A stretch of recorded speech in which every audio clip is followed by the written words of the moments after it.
শুভ সকাল বন্ধুরা, কেমন আছেন সবাই? আশা করছি সবাই ভালো আছেন। আজ শনিবার। ভিডিওটা কিছুদিন আগে শ্যুট করা থাকলেও কিছু ব্যক্তিগত কারণের জন্য আমি দিতে পারিনি। সকাল সকাল আমার মনটা আজকে ভেঙে চুরে চুরমি যেখানে রেখে আসলে ভিডিওটা করি সেটার উপরে ফোনটা সকালবেলা রাখতে গিয়েই পড়ে গিয়ে আমার সেলফি ক্যামেরার যে গ্লাস গার্ডটা ছিল পুরো ভেঙে চুরে চুরমার হয়ে গেল।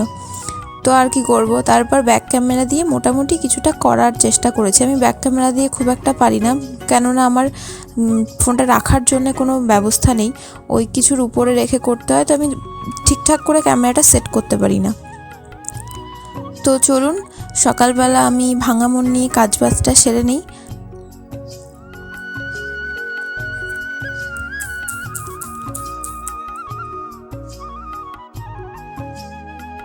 সকাল 6টার থেকে কাজবাজ শুরু করেছিলাম, তারপর আর খুব একটা ভিডিও এডিট করা হয়নি। পড়াতে গেছিলাম, পড়িয়ে বাড়ি এসে এটা ওটা করে তারপর আর কোনো ভিডিও শ্যুট করা হয়নি, কারণ ফোনটা ভেঙে গেছিলো। আমি তো ভাবলাম মনে হয় আমার ফোনের কাজটাই ভেঙে গেছে, তাই জন্য আরও টেনশানেই আমার কোনো ভিডিও শ্যুট করতে ইচ্ছা করছিল না।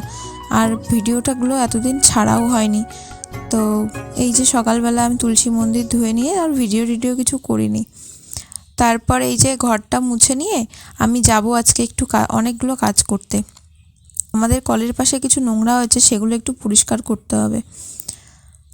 এই যে আমরা সারা বছর ধরে যা আম খেয়েছিলাম, এই মা কি করতো, এখানে ওখানে না ফেলে ওই আমের আটিগুলো এক জায়গায় রেখে দিত। সেখান থেকেই বর্ষার জল পেয়ে গাছগুলো পুরো বড় বড় হয়ে গেছে, সেটা ফেলাও হচ্ছে না, পরিষ্কারও করা হচ্ছিল না। তাই মনে করলাম আজকে তো বসেই আছি, ফোনটাও ঘাটার মতো কিছু নেই, ভিডিও শ্যুট করতে ইচ্ছা করছে না, তো যা হোক ক্যামেরাটা অন করে নিয়ে কিছু একটু কাজ করি। এগুলো পরিষ্কারও হয়ে যাবে, কিছু ভিডিও করাও হয়ে যাবে। তো এই যে এই পুরো নোংরাগুলো পরিষ্কার করার পরে আমার যে হাতে পায়ের অবস্থা কি হয়েছিল, মানে আমার হচ্ছে এই নোংরার থেকে ডাস্ট অ্যালার্জি হয়, কিন্তু কি আর করব, কাজ তো আমাকে করতেই হবে। আজ করছি না, কাল ঠিক করতে হবে, তাই জন্য অল্প অল্প করে অভ্যাস করছি।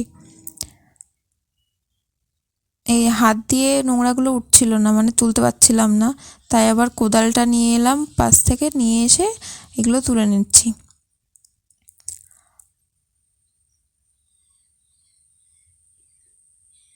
কোদালের সাথে অনেক মাটিও উঠে গেছিলো, মা অনেক বকেছে, নোংরা পরিষ্কার করতে গিয়ে তুই আমার মাটিগুলো নষ্ট করে দিলি। যাই হোক, এই কচু গাছে ছিল হচ্ছে শুঁয়োপোকা, আমি ঠিক খেয়াল করিনি, তার জন্য আরও বেশি পুরো গা হাত পা ফুলে গেছিলো।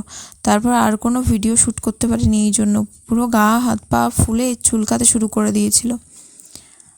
খানিকক্ষণ পরে দেখি স্নান টান করে নিয়ে এই পাখিগুলো প্রত্যেক দিন এসে আমাদের জ্বালায়, মানে ওদের একটাই কাজ সকাল থেকে সন্ধ্যা পর্যন্ত এই আয়নাতে, মানে ওরা যেহেতু বাইরে থেকে দেখছে, ওরা নিজেদেরকে আবার দেখতে পাচ্ছে, তো ওরা সারা দিন সেটার উপরে ঠোকরাবে, যেন ওরা নিজেদের মধ্যে নিজেরা মারামারি করছে এরকম।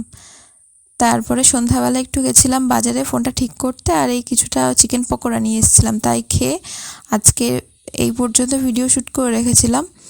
আর আজকে আসি, আবার দেখা হবে পরে অন্য কোনো দিন অন্য কোনো ভিডিওতে। রাধে রাধে।